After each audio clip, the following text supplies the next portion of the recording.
Hey guys, Keely Reason here, owner of Love Hope Adventure, where I blog about the marriage, relationship, intimacy, and marriage, and how you can go deeper with your spouse. And today I'm answering a reader question. So let me get it because it's a long, kind of a long paragraph, and I want to read it.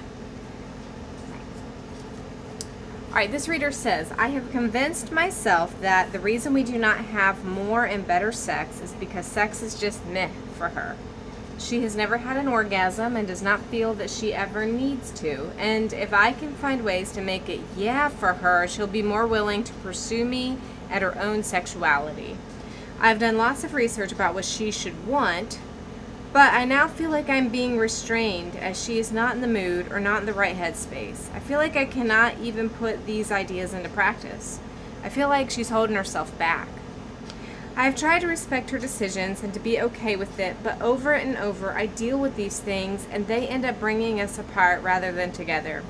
I start to feel like I'm not a good lover and that I'm failing as a man, I'm failing my wife. How do I get to a place where my identity is not so heavily weighted to our sexual performance as a couple? Man, that is very, very heavy, so I want to try and address some of it.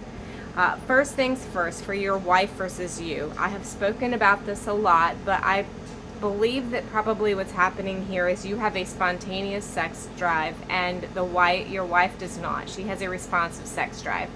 For whatever reason, she's not willing to allow herself to really respond to sexual stimulation for whatever reason. And there could be any number of things. It could be sexual baggage, sexual history, the way she thinks, the way she views sex, the way she was taught, possibly some kind of guilt associated with sex. So for whatever reason, whenever she has any kind of sexual arousal or feeling or whatever, she's putting a damper on that. That's not your fault. That's not necessarily something you can fix. This is something that a spouse has to fix themselves. An individual has to be willing to allow themselves to feel sexually aroused. And if they are suppressing that, there's usually a reason for it. And it could just be that maybe there is unknown sexual, not rape necessarily, but maybe a rape, maybe sexual misconduct in some other way has happened. So there is a reason why some people who have what I call a responsive desire don't let their desire respond. Like, they just don't respond. And usually it's because of sexual baggage, whatever that looks like. The second thing is, so you said that you thought that she was probably not in the right headspace. It's true. She's not. For whatever reason, she's not. And that's honestly where I would start. I would start with saying, so what is it? Do you feel dirty? Do you feel bad? Start getting to the bottom of what's actually happening. Maybe it really is as much as she's never worked to have an orgasm, and that's hard, and that's okay. That's something you have to be okay with. You can't force somebody to like something or desire something simply because you think they're going to love it. And this is in every area of marriage.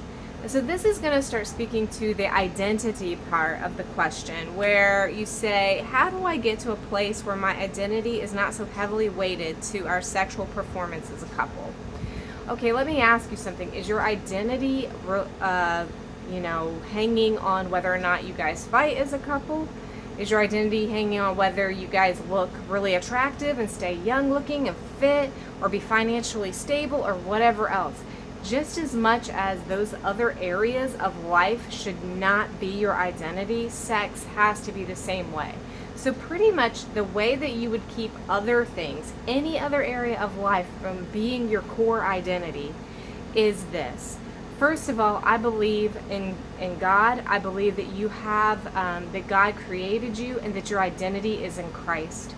And that Jesus is God's Son and that He came to die for us. And that you are loved because of Christ, because Christ first loved us. And that is what you have to hang your hat on. That's what you have to cling to. Where is my identity? What does it lie in?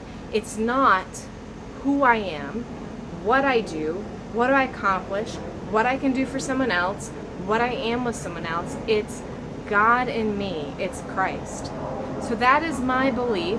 I don't know how else to steer your identity away from something like that, but I do recommend that you never make your identity dependent upon someone else's performance. I personally don't think you should depend upon your own performance, because at different stages in life things are going to change, but you'll do nothing but fail if you make it part of your identity to hang on what someone else will or won't do. So part of what's happening for you right now is, one, you want your spouse to feel as excited and as enthusiastic about this thing that you are. I get it. So many men think this, want this, or wives who have husbands that are responding to them that way. I get it. Just because your spouse does not respond the same way you would about sex, it doesn't mean she doesn't enjoy it or she's not enthusiastic. She just is not expressing herself the same way you are.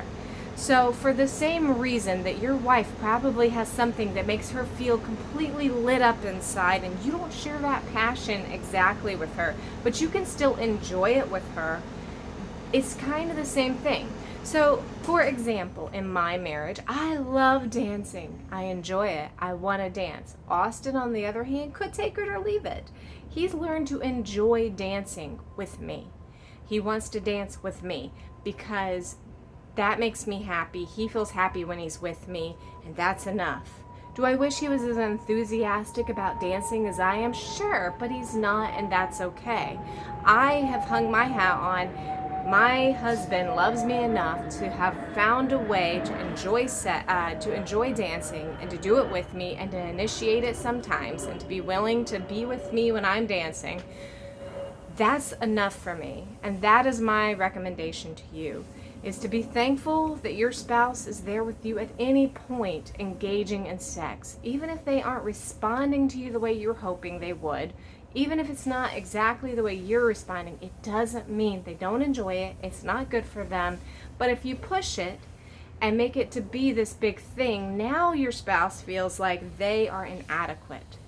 They feel like the time they're spending with you isn't good enough for you. And that is a bad place to put your spouse. So my recommendation is lay off, resolve within yourself that who you are is not dependent upon your sexual satisfaction or your spouse's sexual satisfaction. Who you are lies in Christ. And then I would really recommend that you just believe your spouse. If they are okay, if your wife is okay for it to not be mind-blowing like it is for you, believe her. Maybe there will come a day when things will change for her and she will be in a better place. But until then, just keep encouraging her and enjoying your time together with her regardless. Thanks so much for joining me today, guys. Next time, I will be happy to answer some other questions, and I'll be sharing that on the channel over the next few hours. Thanks for joining me, and I'll talk with you soon.